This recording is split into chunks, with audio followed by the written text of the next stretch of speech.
I want to explore LA as much as possible, but I also don't want to spend a lot of money, so let's get into it. I haven't even started the official hike yet, but I'm already seeing something really beautiful. I was really hoping to get to see the skyline, and this early in the day I wasn't hopeful, but it's honestly so beautiful.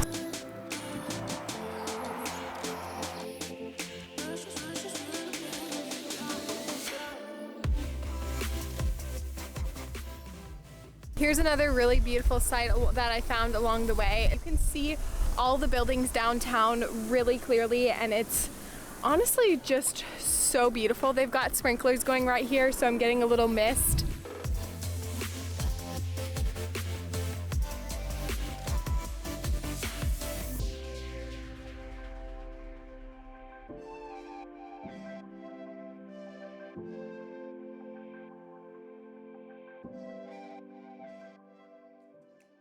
The Hollywood sign is right over there. It's pretty close. There are a lot of people up here though, which I was not necessarily expecting because there were not many people on the trails, but evidently you can just drive up here, which explains so much because I wondered how so many people got up here. So if you're not into hiking, you can also just drive up here, but I walked up the pavement path, but there's actually a dirt path that's a little bit more rugged.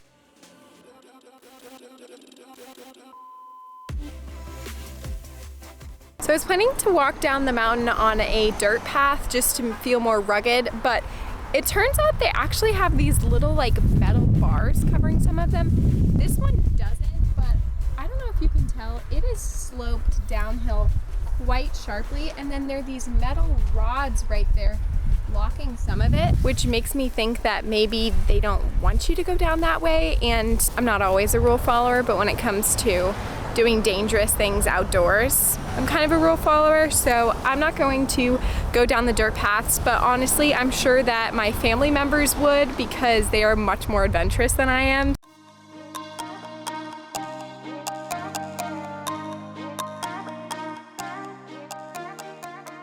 I am on my way back down the hill from Griffith, and wow, that was a lot of exercise. I'm giving it an 8 out of 10 because it's a beautiful sight, but I don't think beautiful scenery can get a 10 out of 10 unless there's somewhere comfortable to sit and enjoy it. And maybe it's because of COVID, but they don't really have anywhere that you can sit and relax. So I can't give it a 10 out of 10, but it was really beautiful and honestly probably one of the best views of LA you're gonna get. That whole trip probably took me about 2 hours. If you were driving, you could do it in like 30 minutes. So we're gonna move on to our next little trip. We are taking a little bit of a stop on the way to our next activity just because I passed by it on the bus and I have to see it in person. We're gonna look at the Oppenheim Group building, which if you don't know, the Oppenheim Group is a real estate company here that does kind of boutique or bougie luxury buildings. Oh no, here comes a trash truck. Let's just go see the building and then we'll move on to our next little freebie activity. This is not the Oppenheim Group building, but it is so cute. I don't know if you can tell how pink it is, but it really stands out from all the other more modern, dark gray colored buildings. There it is, you guys.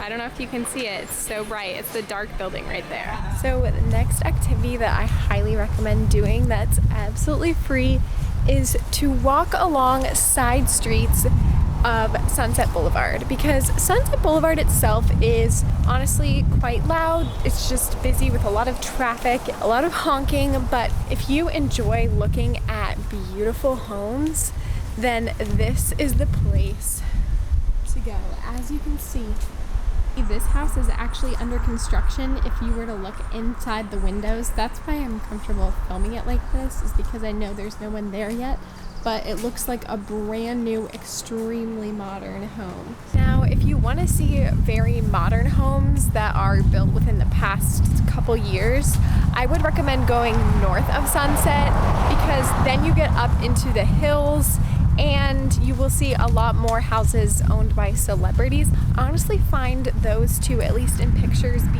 a lot more protected by greenery, so you don't see as much anyways. So I prefer this area just because you can see the houses more and it's a lot more my aesthetic. In this neighborhood, you will see everything from Spanish style homes to this home, which is much more American, very classic in my opinion.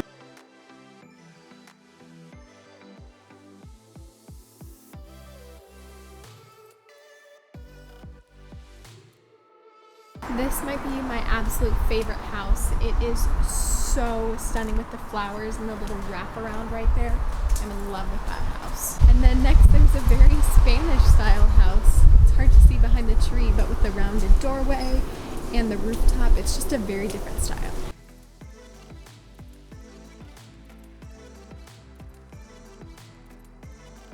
I don't think I've ever seen a door so tall before. Now this might be the most unique house I've seen yet. If you decide to take that walk and look at all those houses down south of Sunset Boulevard, then you are in the perfect place because our next stop is Rodeo or Rodeo.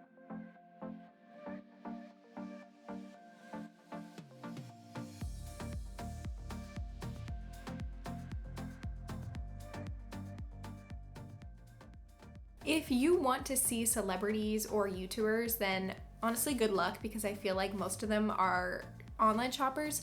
If they are out shopping, they're probably doing it at this place, if they're wealthy that is, because it is crazy. Every single designer store I can think of off the top of my head, and honestly ones I haven't heard of and had to look up, were at this place. Saks Fifth Avenue, which you've probably heard of, as well as just every single shop that I could think of that is bougie.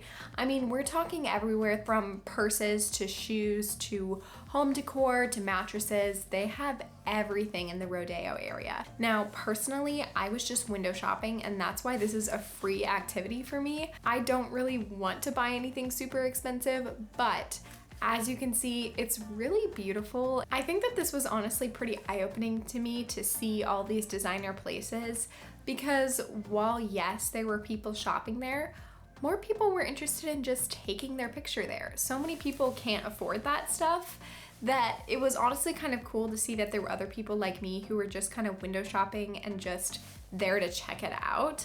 I didn't feel weird at all for having my camera out because there were so many people just documenting their experience there. So if you're like me and you don't want to spend any money, then still definitely check out this last spot because it is a feast for your eyes, and there's also little parks and things just around that area that you can explore that are obviously also free. I hope you guys enjoyed exploring LA with me, and please comment down below if you get to go to any of these places or if you have places that I should try out. Next time I really want to go to some of the free museums. I just couldn't get reservations for the day that I'm here, but I will miss you guys until I see you next time. Bye!